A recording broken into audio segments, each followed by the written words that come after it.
Hola, buenas a todos y a todas. En este vídeo vamos a hacer un resumen del tema que se refiere a la técnica de administración de fármacos. Vamos a empezar por hablar de las principales vías de administración del medicamento. Está la vía oral, que el medicamento se administra por la boca y se absorbe principalmente en el intestino delgado. Vía tópica, el medicamento se administra a través de la piel o de las mucosas, buscando generalmente un efecto a nivel local. Vía rectal, el medicamento se administra por el resto. Vía sublingual, el medicamento se coloca debajo de la lengua del usuario donde permanece hasta su disolución. Vía parenteral, el fármaco es introducido en el organismo mediante inyección. De vía respiratoria, el fármaco se administra directamente a la vía respiratoria en forma de gas gracias al uso de inhaladores o nebulizadores. Y por último, la vía transdérmica, también conocida como percutánea, permite la administración sistémica del fármaco al torrente circulatorio a través de la piel gracias al uso de un parche. Aquí estarían, por ejemplo, el tan conocido fentanilo. En la administración de medicamentos en personas mayores, ¿cómo se debería hacer? El médico es el profesional que determina la necesidad de prescribir la medicación al usuario y lo refleja por escrito en la receta médica o la orden de medicación. Para evitar errores, debe figurar con claridad la siguiente información: datos del usuario, fecha en la que se hace la prescripción, datos de medicación, nombre, dosis del fármaco, vía de administración, posología, duración de tratamiento, etcétera, y la firma del médico.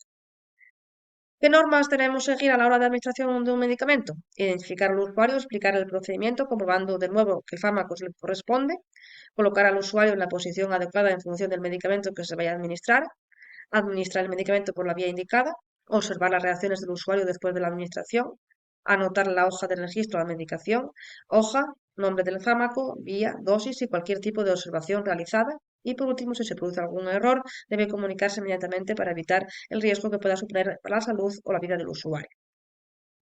Ahora vamos a hablar de técnicas de oxigenoterapia y aerosolterapia. La oxigenoterapia es una técnica terapéutica que permite administrar al paciente una mayor concentración de oxígeno de la que se puede respirar del aire, con el objetivo de mejorar sus niveles de oxígeno en sangre.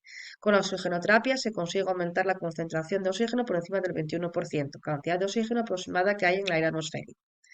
La oxigenoterapia está indicada en todas aquellas situaciones clínicas en las que el usuario sufre hiposemia, es decir, bajos niveles de oxígeno en sangre, con una presión arterial de oxígeno por debajo de 60 mmHg, situación que corresponde con saturaciones de oxígeno de aproximadamente el 90%. La aerosoterapia, por su parte, es una técnica terapéutica que consiste en administrar partículas volátiles en forma de aerosol directamente a la vía respiratoria, que se consigue gracias a la acción del nebulizador.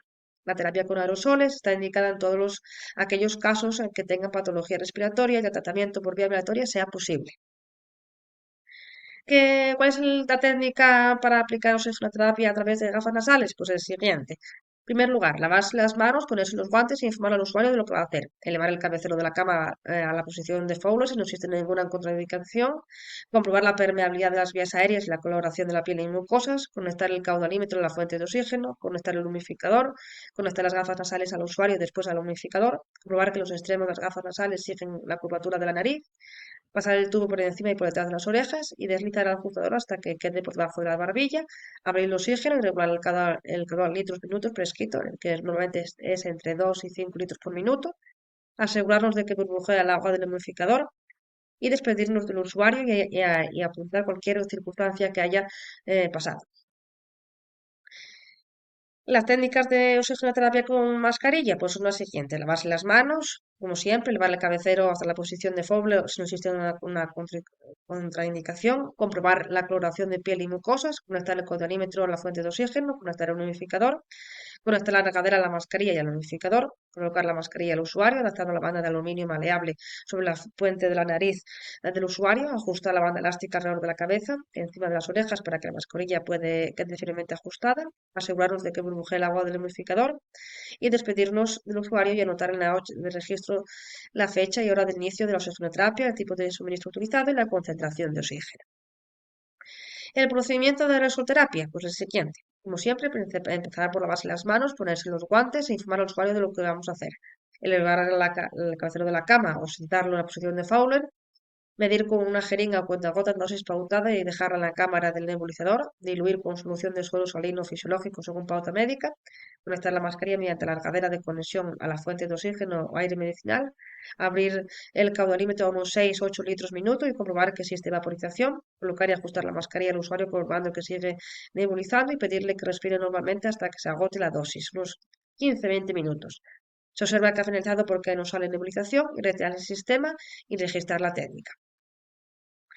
Y por último vamos a hablar de técnicas de aplicación de frío o calor. La termoterapia consiste en la aplicación de calor como recurso terapéutico, ya que tiene importantes efectos sobre las células y tejidos del organismo, entre los que destacan la vasodilatación y aumento del metabolismo celular a nivel local y la disminución de la presión venosa a nivel general.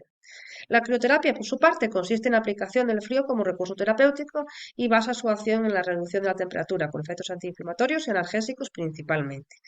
Hasta aquí el resumen del tema que se refiere a la administración de medicamentos. Nos vemos en otros vídeos. ¡Hasta pronto!